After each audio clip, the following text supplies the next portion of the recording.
Welcome to Books Drive, your literary expressway. Are you passionate about books but find yourself short on time? Look no further.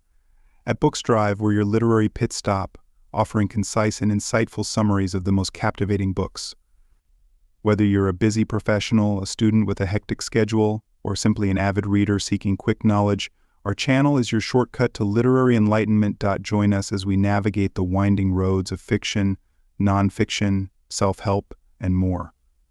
Buckle up, hit that subscribe button, and let's accelerate your reading journey together. Today's summary is on the book How to Attract Money, which Dr. Joseph Murphy writes. Dr. Murphy believes that every person is here on this earth to grow, expand, and unfold mentally, spiritually, and materially.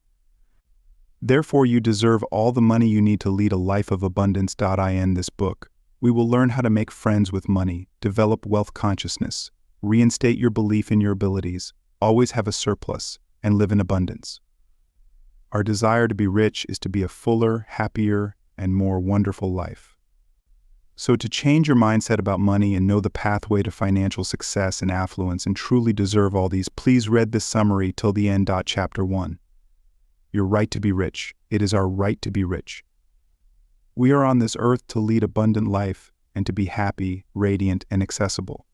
We should have all the money to live a happy, prosperous life. We have the right to develop and express ourselves along all lines fully.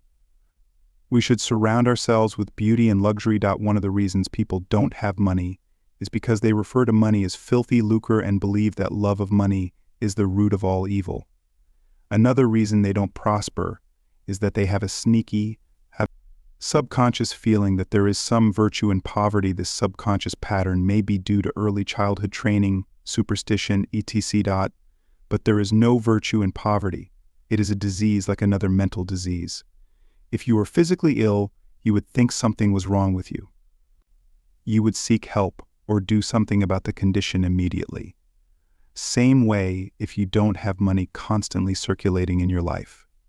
There is something radically wrong with you.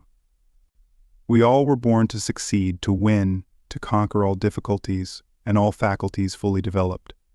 Therefore, if you have a financial lack, do something about it. Get away immediately from all superstitious beliefs about money. Do not ever regard money as evil or filthy. If you do, you cause it to take wings and fly away. Some people say people kill for money. They steal for money. It has been associated with countless crimes, but that does not make it evil. Let's see a few examples. If a man gives $50 to kill someone, he has misused money and using it for a destructive purpose. In the same way, electricity can be used to kill someone or water, but that does not make electricity and water evil. Similarly, if a needle were stuck in your thumb, it would be your evil, not the needles. We know nature's forces or elements are not evil. It depends on our use, whether they bless or hurt us. Love of money, to the exclusion of everything else, will cause you to become lopsided and unbalanced. Some people crave power, others crave money. If you set your heart only on money and nothing else matters to you so you can get money, we are here to lead a balanced life. Because if all your time is devoted to external things and possessions only, you will find yourself hungry for peace of mind, harmony, love, joy, or perfect health.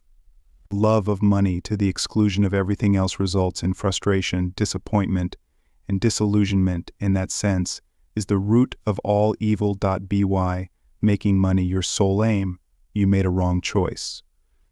You thought that was all you wanted, but you found after all your efforts that it was not only the money you needed. You desired an actual place, peace of mind, and abundance.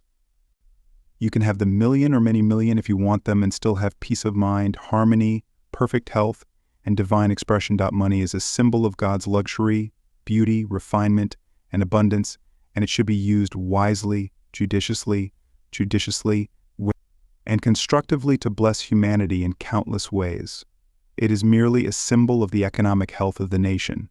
When your blood is circulating freely, you are healthy. So likewise, you are economically beneficial when your money is circulating freely in your life. Wealth is a state of consciousness.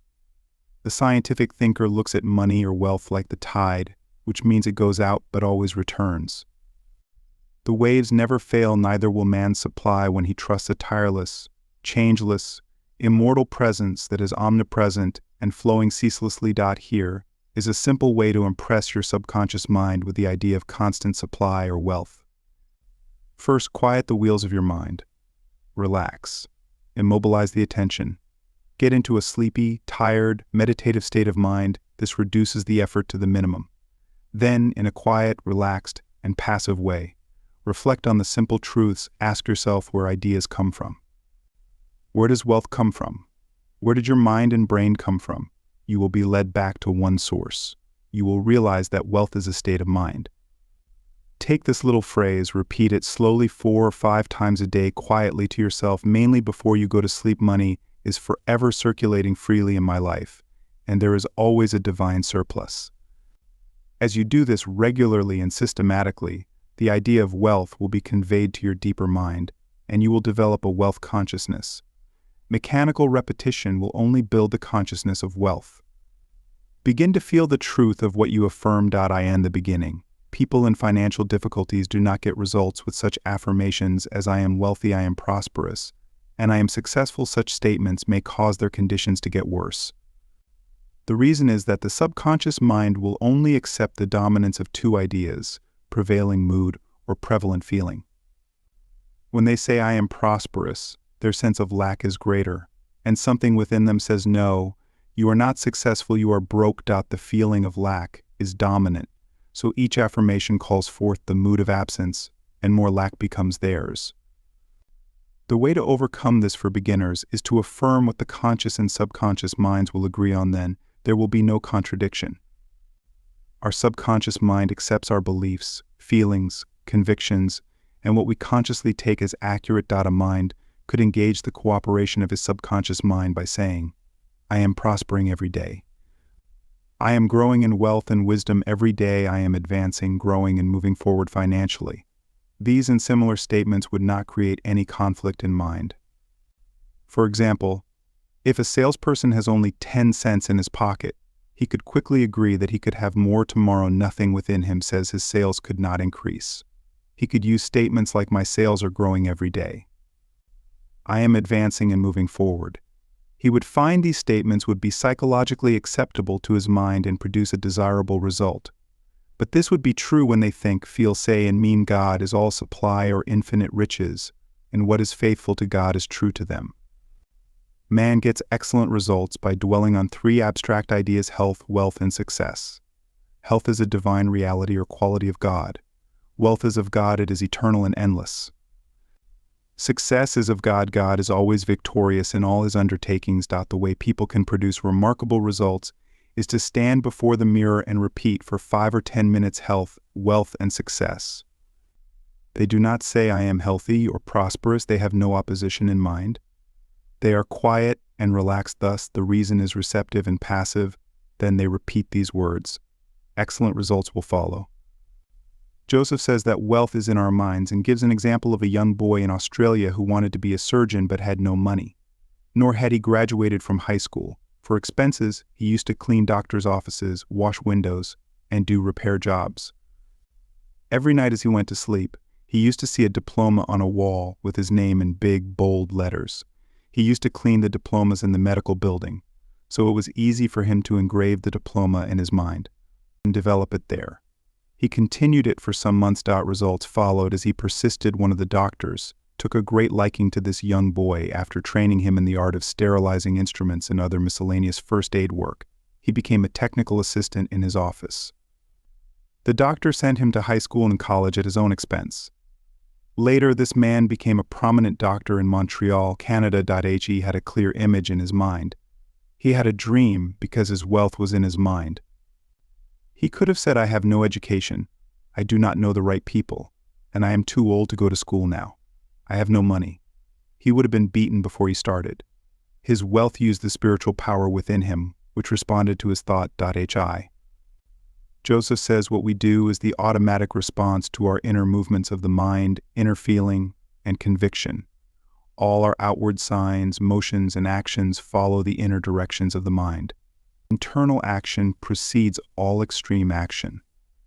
The author shares his example. He used to imagine that one of his famous books, Magic of Faith, would get translated into French. He did this every night for several weeks. falling asleep with the imaginary French edition of Magic of Faith in his hands. And in 1954, before Christmas, he received a letter from a leading publisher in Paris, asking permission to publish and promote the French edition of Magic of Faith to all French-speaking countries. Our knowledge of how our mind works is our savior and redeemer. Thought and feeling are our destinies. We possess everything by right of consciousness. The consciousness produces health. The consciousness of wealth has wealth. If you tell your friend that you are opening up a new business for yourself, he may explain why you are bound to fail. He may instill fear of failure in your mind. But as you become aware of the spiritual power that responds to your thoughts, you will reject the darkness and ignorance of the world and know that you possess all the equipment, passion, and knowledge to succeed. Few people always talk about other people who earn money dishonestly. They are crooked thieves and swindlers. If we analyze the people who speak like that, they are usually in want or suffering from some financial or physical illness. Perhaps their friends went up the ladder of success and excelled at them. Now they are bitter and envious of their success. In many instances, this is the cause of their downfall. Thinking negatively of these other people and condemning their wealth causes their wealth to vanish and flee away. On the one hand, they are praying for God's prospering, and on the other hand, they resent other people's wealth. Therefore, we must always bless the other person and rejoice in his prosperity and success. When you do, you bless and prosper yourself. Now, you must be thinking about someone who has prospered financially by taking advantage of others, defrauding them, selling them unsound investments in property, etc. The answer is evident because if we rob, cheat, or defraud another, we do the same to ourselves. In reality, in this case, we are hurting or stealing from ourselves. The loss may come in many ways. It may come in loss of health, prestige, peace of mind, social status, sickness in the home, or business. However, it may come at the cost of money. You can be wealthy and prosperous without hurting anyone. Unfortunately, many men are constantly robbing themselves. They steal from themselves peace of mind, health, joy, inspiration, happiness, and the laughter of God. Many people think they have never stolen, but that is not true. Every time we resent another or are jealous of another's wealth or success, we steal from ourselves. If someone is promoted in your organization, be glad. Congratulate him. Rejoice in his advancement and recognition. If you are angry or resentful, you are demoting yourself.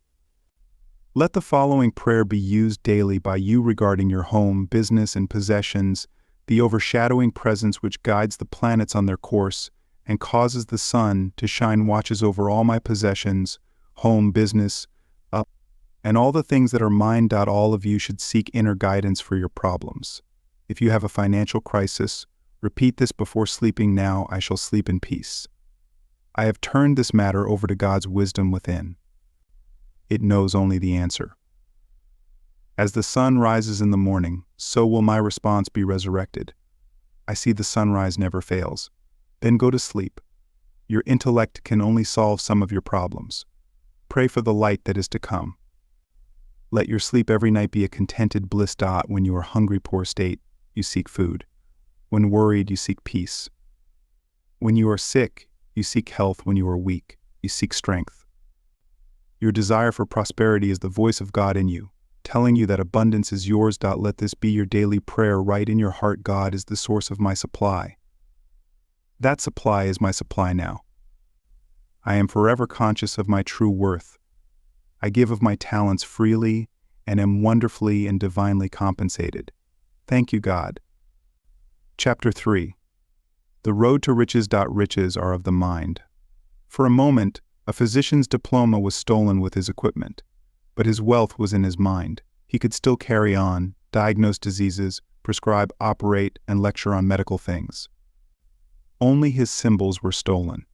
His riches were in his mental capacity, knowledge to help others, and ability to contribute to humanity. Joseph shares the symbolic meaning of the passage of the Bible, change the water into wine.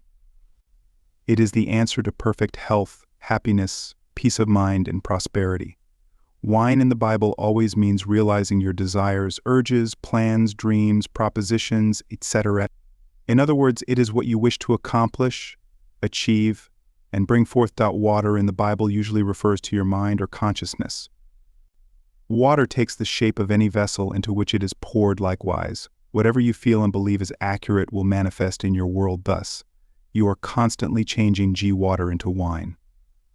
Joseph here shares a case history from his files about a young girl who performed her first miracle in transforming water into wine. She operated a lovely hair salon. Her mother became ill. During her absence, 2 of her assistants embezzled funds. She was forced into bankruptcy, lost her home, and became deeply in debt. She could not pay her mother's hospital bills and was unemployed.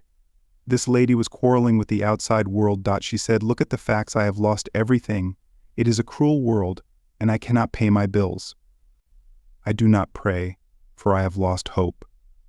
Joseph explained to this woman the magic formula of changing water into wine, and she understood that she had to resolve the quarrel in her mind. This same thing happens to us. Like this girl, there is always a tug of war in our minds.